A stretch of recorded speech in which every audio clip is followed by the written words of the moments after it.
पूरे इजराइल में इस वक्त टेरर अलर्ट जारी है। जलते गजा की तस्वीरों के बीच इजराइल में धमाकों की खबर ने अमेरिका को चौंका दिया। कहा तो यह तक जा रहा है कि इजराइल में हमास के 27 एजेंट घुस आए हैं।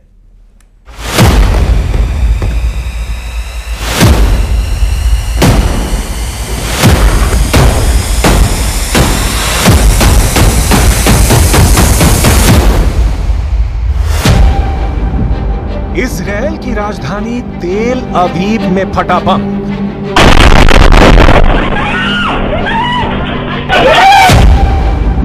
टारगेट पर थे इजराइल के प्रधानमंत्री बेंजामिन नेतन्याहू।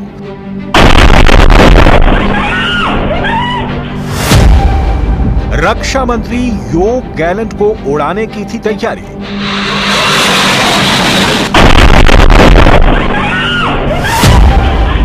बम किसके लिए था? मौत का पैगाम।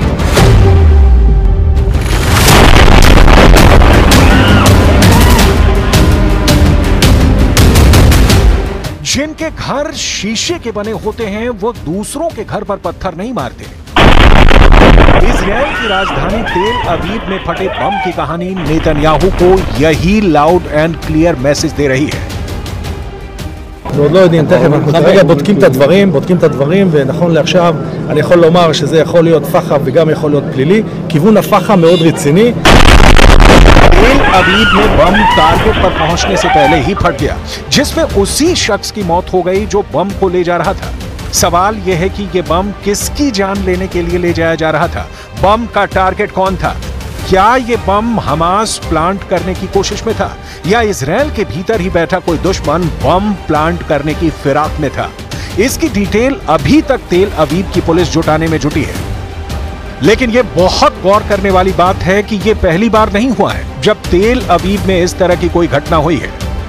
गाजा में खून खराबे के बीच ऐसा कई बार हुआ जब तेल अवीव भी दहला, कभी लेबनान के हिजबुल्लाह के रॉकेट से, कभी चाकूबाजी से, कि कभी मिसाइल अटैक के पहले के सारन से।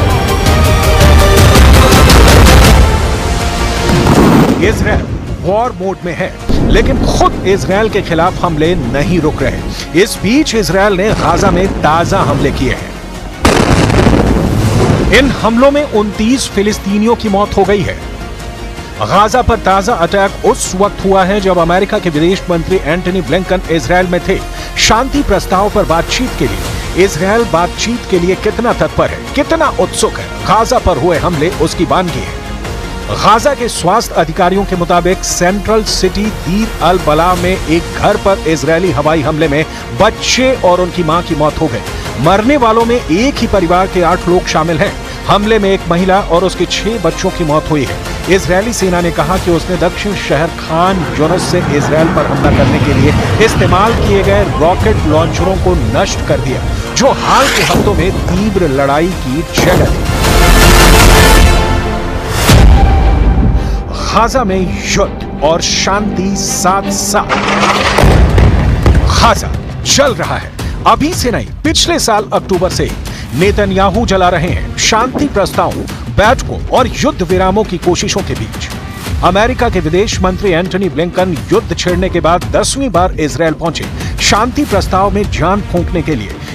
इससे पहले ब्रिटेन के विदेश मंत्री और फ्रांस के विदेश मंत्री भी तेल अवीव में थे। मकसद वही इजराइल और हमास के बीच शांति स्थापित हो सके। एंटनी ब्लिंकन ने क्या कहा, सुन, उसके बाद दिखाएंगे शांति समझौतों की कोशिशों के बीच। मिडिल ईस्ट के दरवाजे पर जंग की Dastak.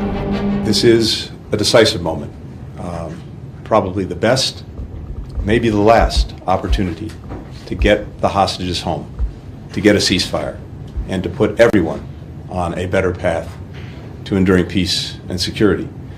I'm here as part of an intensive diplomatic effort on President Biden's instructions to try to get this agreement to the line and ultimately over the line. It is time for it to get done. It's also time to make sure that no one takes any steps that could derail this process. And so we're working to make sure that there is no escalation, that there are no provocations.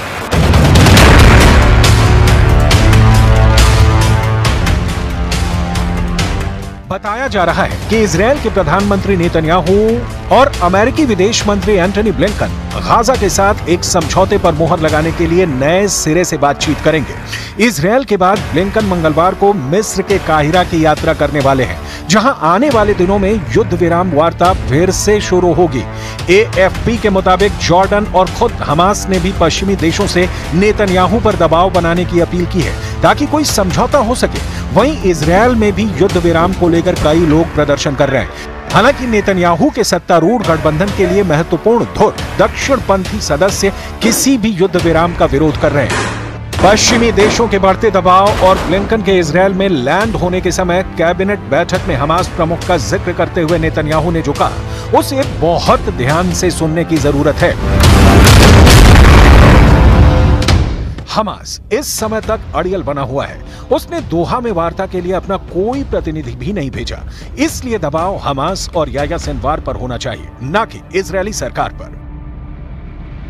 इससे पहले मई के अंत में अमेरिकी राष्ट्रपति Joe Biden ने एक framework तैयार किया था और कहा था कि यह इजरायल की ओर से आगे बढ़ाया गया है। संयुक्त राष्ट्र सुरक्षा परिषद ने बाद में इस प्रस्ताव का समर्थन किया।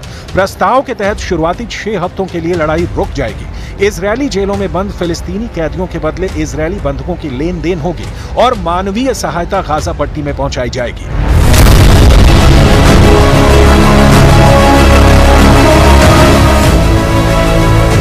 अमेरिका, कतर और मिस्र के मध्यस्थों ने भी प्रगति की सूचना दी है और अमेरिका का भी मानना है कि समझौता होने के करीब है। हालांकि बाइडेन के ये कहने के बाद कि हम पहले से कहीं ज्यादा समझौते के करीब हैं, हमास के राजनीतिक ब्यूरो के सदस्य सामी अबू जोहरी ने इस तरह की आशावादी बातचीत को भ्रम कहकर खारिज कर दिया है। मतलब घुमा फिराकर बात वहीं पहुंचती दिख रही है कि हमास और इजरायल के बीच युद्ध विराम की घोषणा कब होगी।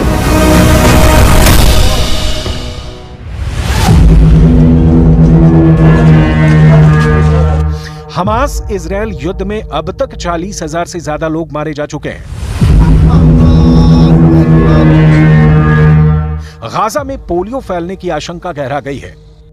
विस्थापित फिलिस्तीनियों के लिए कोई जगह नहीं बची है। कुछ लोग सड़क पर सो रहे हैं। पीने का पानी भी दुर्लभ हो चला है। बाजारों में भोजन तो है, लेकिन यह बहुत महंगा है और फिलिस्तीनियों के पास पैसे नहीं बचे हैं। खून, मौत, मातम और सन्नाटा ही गाजा का वर्तमान है।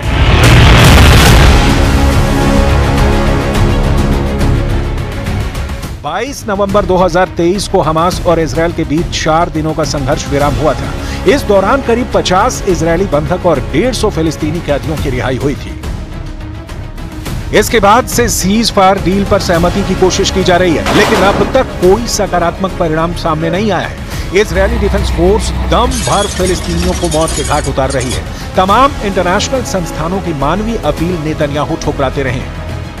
10 दिसंबर 2023 को भी अमेरिका, कतर और मिस्र की ओर से एक 3 स्तरीय सीज फायर डील का प्रस्ताव रखा गया था, जिस पर हमास के अधिकारी तो राजी हो गए, लेकिन इजरायल ने इस प्रस्ताव को ठुकरा दिया।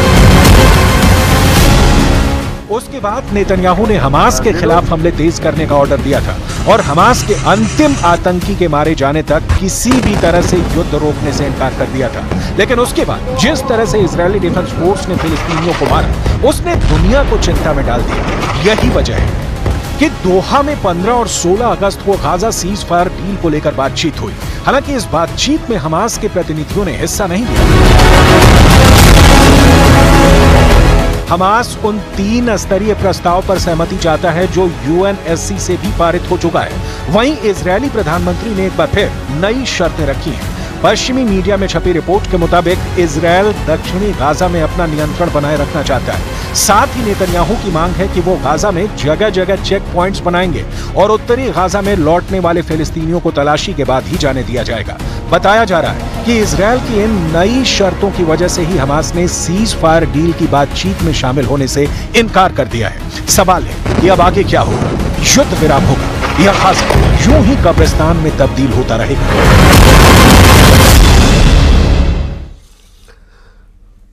और ऐसा लगता है कि दुनिया पर तीसरे खाड़ी युद्ध का खतरा मंडराने लगा है। ऐसा इसलिए क्योंकि अमेरिका ने अपना 30% वॉरशिप इस वक्त पश्चिम एशिया के आसपास तैनात कर दिया है। ये ऐसे बैटल ग्रुप हैं जिनके पास परमाणु हथियार तक हैं।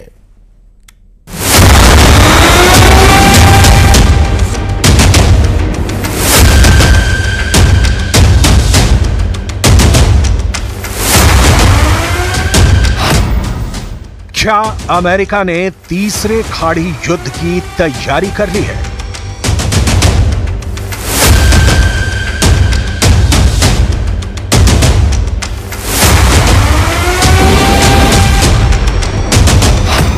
अमेरिका ने अपनी 30% नौसेना इजरायल को बचाने के लिए उतार दी है, या अमेरिका ने अपनी 1/3 नेवी ईरान को मिटाने के लिए तैनात कर दी है। यूएस के रेडार पर सिर्फ ईरान नहीं, लेबनान भी है, सीरिया भी है, यमन भी है और गाजा भी।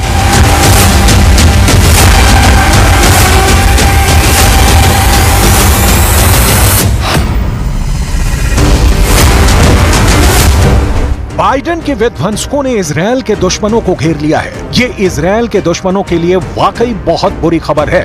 30% नौसेना तैनात करने का मतलब है कि दुनिया के 3 समंदरों पर इस वक्त बाइडेन का कब्जा हो चुका है।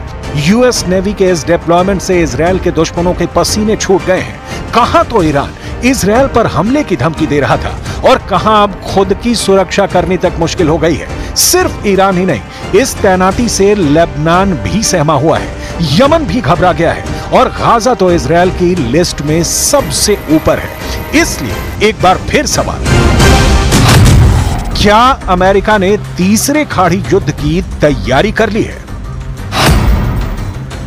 अमेरिका ने पहला खाड़ी युद्ध 1990 में लड़ा। तब अमेरिका के राष्ट्रपति थे जॉर्ज डब्ल्यू बुश सीनियर और निशाने पर थे इराक के राष्ट्रपति सद्दाम हुसैन। दूसरा खाड़ी युद्ध 2003 में हुआ। तब अमेरिका के राष्ट्रपति थे जॉर्ज डब्ल्यू बुश जूनियर और इस बार भी अमेरिका के दुश्मन थे इराक के राष्ट्रपति सद्दाम हुसैन। 2024 में तीसरे खाड़ी युद्ध की घंटी बज रही है। इस बार राष्ट्रपति जो बाइडेन क्या ईरान को मिटाने की तरफ बढ़ चुके हैं? अमेरिका ने अपने पूरे जंगी बेड़े का 1/3 हिस्सा इजरायल की सुरक्षा के लिए तैनात कर दिया है। इसमें ऐसे जहाज हैं जो परमाणु हथियारों से लैस हैं,